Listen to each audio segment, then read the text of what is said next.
बिस्मिल्लाहिर्रहमानिर्रहीम। अस्सलाम वालेकुम। आप देख रहे हैं डीडीपी एनालिटिका। आज लाहौर में एक प्रेस कॉन्फ्रेंस हुई जिसमें कि राना सनाउल्लाह और एडिशनल आईजी इमरान महमूद मौजूद थे। इन्होंने एड्रेस किया और बुनियादी सब्जेक्ट था जौहर टाउन में जो धमाका हुआ था पिछले साल, जिसमें कि कहा जाता है कि हाफिज सईद साहब के घर के बाहर यह धमाका किया गया। हाफिज सईद पहले ही उनको नज़रबंद किया हुआ, या वो गालिबन जेल में हैं। और ये काबिल अफसोस बात है कि हाफिज सईद जैसा आदमी जिसने दहशतगर्दी नहीं की, सिर्फ कश्मीर के इशू के ऊपर उसने एहतजाज किए, जुलूस निकाले, जलसे किए, तकरीरें की, और उसकी तकरीरें बड़े दिल गरमा देने वाली तकरीरें होती थी। हाफिज साहब बुनियादी तौर पे एक इंतहाई मुहब्बे वतन सच्चा पाकिस्तानी है, लेकिन हमारे लोगों ने भारत को खुश करने के लिए हाफिज साहब को दहशतगर्द बना दिया। अदालतों में झूठे सच्चे शवाहिद वगैरह ले गए। नतीजा ये कि हाफिज साहब को सजा हो गई। ये बहुत बड़ा जुल्म है कि आप अपने मुहब्बे वतन लोगों को, जो हकीकतन आपके जो कोर इंटरेस्ट हैं मुल्क के, उनके लिए जद्दोजहद कर रहे होते हैं, और आपके अवाम के जो जज्बात हैं उनकी तर्जमानी कर रहे होते हैं, उनको आप इस तरह उनकी तजलील करें, उनको सजाएं दें, सिर्फ बाहर के आकाओं को खुश करने के लिए। मैं समझता हूँ ये इंतहाई शर्मनाक काम है जो यहाँ हुआ। भारत ने तो जो करना था वो करना था। भारत एक दुश्मन मुल्क है। हाफिज सईद उनको खटकता है। ये नहीं कि हाफिज सईद ने वहां पे कोई दहशतगर्दी की है भारत में, लेकिन हाफिज सईद चूंकि एक बहुत ऊंची आवाज थी, एक बहुत बुलंद आवाज थी कश्मीर के मामले में, और कश्मीर के लोग चूंकि उससे इंस्पिरेशन लेते थे, इस वजह से भारत के लिए हाफिज सईद एक बहुत ही बड़ा चैलेंज बना हुआ था। सो उन्होंने यूनाइटेड नेशन में भी भाग दौड़ करके उनको दहशतगर्द डिक्लेयर करवाया। और फिर जब यहाँ पे सजा हुई तो उन्होंने बड़ी कोशिश की कि किसी तरह सजाए मौत हो जाए, लेकिन जेल की सजा देना भी चूंकि ज्यादती थी, तो हर सूरत हाफिज सईद को मारने का भारत ने फिर इंतजाम किया। इस पर बड़ा पैसा भी उन्होंने खर्च किया। जून 2021 में जौहर टाउन में यह धमाका किया गया था। इस धमाके के किसी भी तंजीम ने इसकी जिम्मेदारी नहीं ली थी, क्योंकि ये किसी तंजीम ने तो किया ही नहीं था। ये तो रॉ की शरारत थी, इंडियन इंटेलिजेंस एजेंसी की। सो आज उसकी तफसीलात बताते हुए जो एडिशनल आईजी हैं उन्होंने बताई, और उन्होंने कहा कि ये जो 2021 का वाकया हुआ था, इसमें 3 शहरी उनकी शहादत हुई थी और 21 लोग जख्मी हुए थे। धमाका बहुत बड़ा था, लेकिन कुदरत ने बहुत बड़े नुकसान से मुल्क को बचा लिया। फिर भी 3 लोग जो बेचारे शहीद हुए, उनके लाजमन घरों में सफ़े मातम होगी। खुदा जाने उनमें से अगर कोई कमाने वाला ऐसा था कि घर का निसार ही उसी पे था, तो वो और भी बड़ा एक सदमा है। सो ये रिहायशी इलाका चूंकि है, इसलिए घरों और गाड़ियों को नुकसान पहुंचा। और इसके करीब ही चूंकि वहां पे घर के बाहर करीब पुलिस चौकी भी मौजूद है, सो पुलिस चौकी को भी नुकसान हुआ। सो इस वाक़े में एक टाइम बम इस्तेमाल किया गया, जिसके इस्तेमाल करने वाले या जिन्होंने ये काम किया, उसमें 3 दहशतगर्द जो मुलव्वस थे वो पकड़े गए। मेन जो इसमें कैरेक्टर था उसका नाम था पीटर पॉल डेविड, और ये कराची का रिहायशी था, लेकिन बड़े अरसे से ये सेटल्ड था दुबई, बहरीन वगैरह, वहाँ पे ये क्लबों शलबों में काम करता था। इसका राब्ता वहाँ इन क्लबों में काम करने की वजह से रॉ के साथ था, और बाकी भी रॉ के एजेंट थे।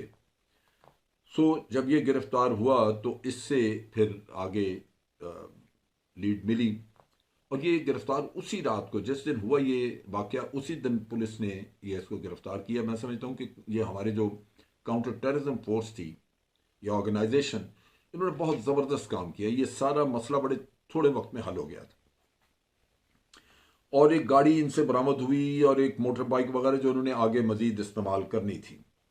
सो तफ्तीश के दौरान ये पता चला कि ये लोग जो रॉ के एजेंट हैं वो पाकिस्तान में काम कर रहे हैं, और इनमें से जो जिन लोगों को, कुछ को तो केसेस बना के अदालतों में पहुंचा दिया गया। सो उनमें से कुछ को सजाए मौत हो चुकी है। नेचुरली वो अभी तक उनको फांसी तो नहीं दे दी गई होगी, लेकिन लाजमन सजाए मौत हो गई, वो अपने केस वगैरह लड़ रहे होंगे। और बाकियों के केसेस अभी अदालत में चल रहे हैं। जो गाड़ी जिसने ला के खड़ी की थी, जिस शख्स ने, जिसमें कि ये बारूद वगैरह था, वो भी पकड़ा जा चुका है। एक टाइम डिवाइस लगाई गई थी जिसमें कि ये 16 घंटे की टाइम डिवाइस थी। बासूरत वो उसको उसी तरह इस्तेमाल करके तो धमाका किया गया। जो इब्तदाई तौर पे 3 लोग जो गिरफ्तार हुए थे दहशतगर्द, वो भारत के साथ राब्ते में थे। जब ये वाक़या हुआ, जब ये धमाका हुआ, तो उस वक़्त वो भारत के साथ राब्ते में थे। और इनमें एक आदमी ज़ियाउल्लाह को पीटर की निशानदेही पर गिरफ्तार किया गया। ये पीटर डेविड जो कराची का आदमी है, उसने बताया। फिर उसी की निशानदेही पे ये ईद गुल और उसकी बीवी आयशा गुल को गिरफ्तार किया गया। पीटर ने ईद गुल को बारूद से भरी गाड़ी दी थी, यानी पीटर ने ये काम किया। और बारूद तैयार करते वक्त कुछ वीडियो भी इन्होंने बनाई थी जो बाद में पुलिस को मिल गई। इस सारे खेल के लिए भारत ने इनको $8,75,000 ये दिए, जो इस सारी कार्रवाई में मुख्तलिफ लोगों को मिले। गाड़ी भी खरीदी गई होगी इसमें, सो वो इस्तेमाल हुए। इसमें एक शख्स जो है संजय कुमार तिवारी और वसीम हैदर और अजमल, ये 3 लोग थे। इनके रेड वारंट जारी किए गए क्योंकि ये मफरूर हैं। और संजय जो है, इसका भारतीय पासपोर्ट है, वो भी हुकूमत ने हासिल कर लिया, वो भी मिल गया, यानी किसी न किसी के पास होगा, वो हाथ आ गया। गाड़ी की जो डिक्की थी उसमें कुछ 200 किलोग्राम का बारूद रखा गया था।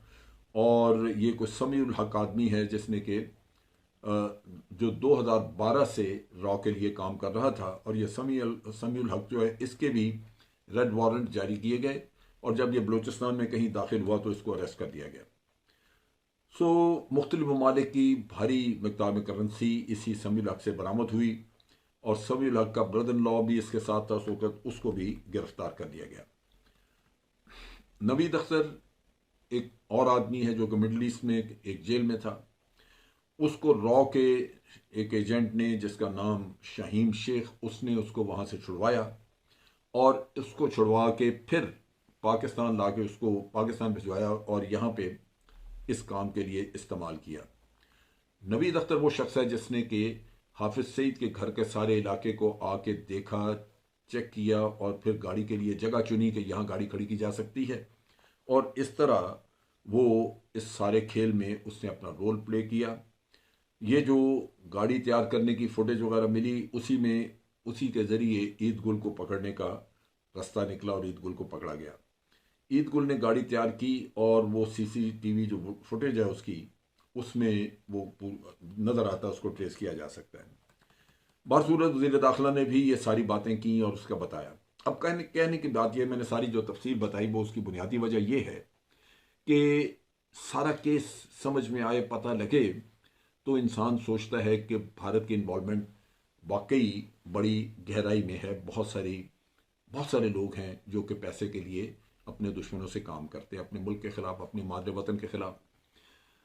बहुत सारे लोग हैं जो कहते हैं कि जनाब जो भी दहशतगर्दी का वाक़या होता है उसमें आप भारत को मुलव्वस कर देते हैं, कहते हैं। लेकिन ये फैक्ट है कि भारत का चेहरा इंतहाई बदनुमा है जहाँ तक उसका दहशतगर्दी का वाक़या है, ताल्लुकात है।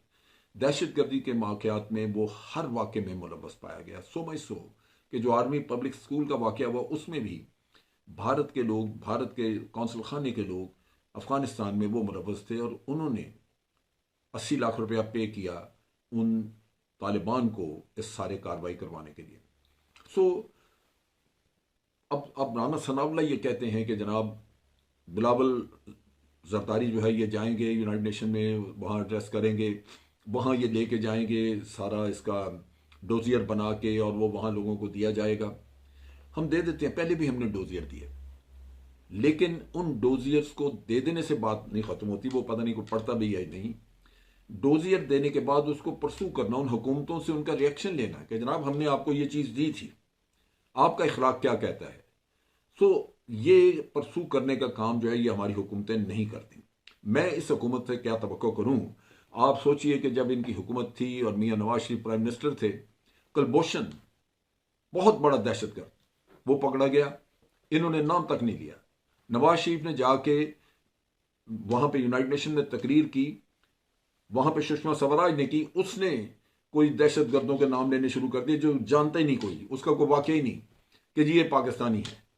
और कुलभूषण इधर पकड़ा हुआ, लिखा हुआ चीज ये उनको मुहैया की गई कि वहां आपने बात करनी है यूनाइटेड नेशन में, लेकिन मियाँ साहब ने बात नहीं की, बल्कि उल्टा मियाँ साहब ने मिल मिला के भारतीयों के साथ तो इंटरनेशनल कोर्ट ऑफ जस्टिस में उसका केस पहुंचा दी। सो ये वो चीज़ें हैं जो कि देखने वाली हैं।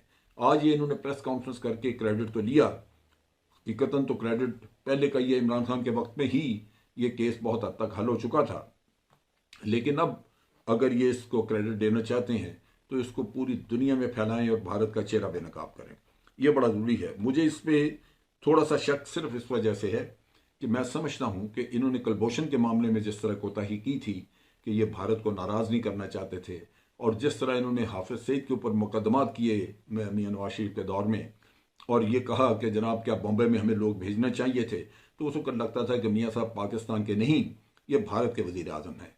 तो आज भी अगर वही सोच है तो मैं नहीं समझता कि ये सारा ड्रामा जो आज प्रेस कॉन्फ्रेंस हुई ये कोई नतीजा फेज होगी और इससे हम वाकई कोई अपने मुल्क की फॉरेन पॉलिसी के लिए कुछ फ़ायदा उठा सकेंगे। अब तक के लिए इतना ही। अफवाज पाकिस्तान जिंदाबाद, पाकिस्तान पाइंदाबाद।